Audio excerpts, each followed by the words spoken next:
Anggota Komite Eksekutif, Exco, PSSI, Arya Sinulinga memberikan komentar terkait persiapan Timnas U17 Indonesia jelang Piala Dunia U17 2025. Salah satu keterangan yang disampaikan adalah terkait jumlah pemain diaspora yang akan memperkuat Timnas U17 Indonesia di Piala Dunia U17 2025. Saat ini, Timnas U17 Indonesia sedang menjalani pemusatan latihan, TC, terakhir di Dubai, Uni Emirat Arab, sejak 17 Oktober 2025. Timnas U17 Indonesia akan memulai perjalanan mereka di Piala Dunia U17 2025 pada awal November mendatang. Skuad Garuda dijadwalkan akan menghadapi Zambia, 4 November 2025, Brasil, 7 November 2025, dan Honduras, 10 November 2025, di fase grup H Piala Dunia U17 2025.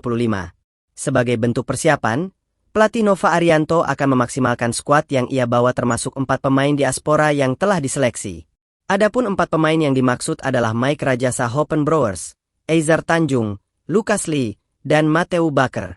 Alasan pakai 4 pemain diaspora Arya Sinulinga menekankan bahwa proses pemilihan pemain diaspora tidaklah sederhana, terutama terkait masalah dokumen paspor. Nah ini perlu saya jelaskan mengenai naturalisasi.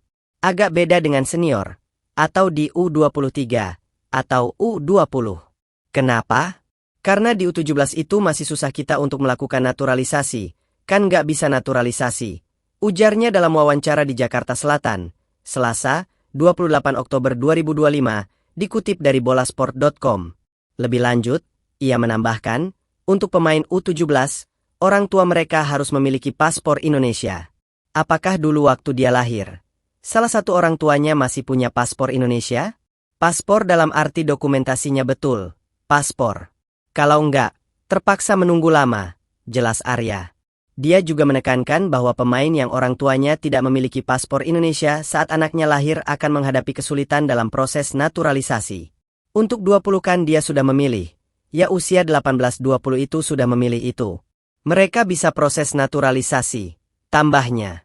Akan tetapi, untuk pemain yang masuk kategori U17, mereka tidak dapat menjalani proses tersebut dan harus menunggu.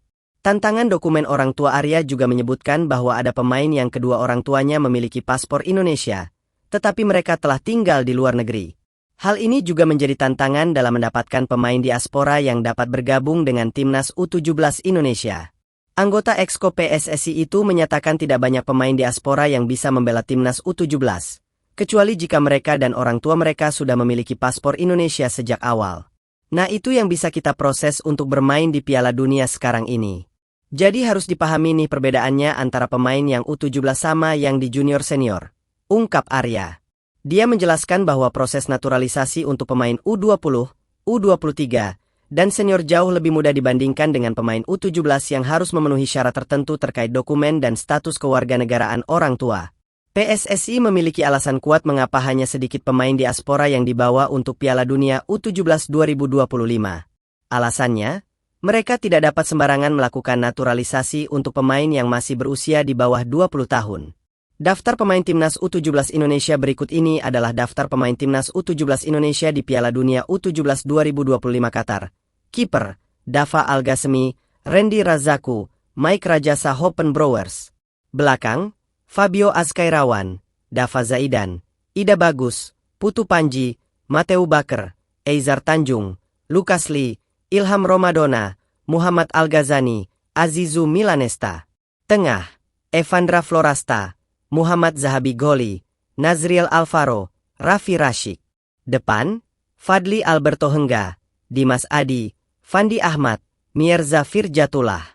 Terima kasih sudah nonton. Update terus berita-berita terbaru di Buat Makan TV. Jangan lupa like, komen dan subscribe. Sampai jumpa.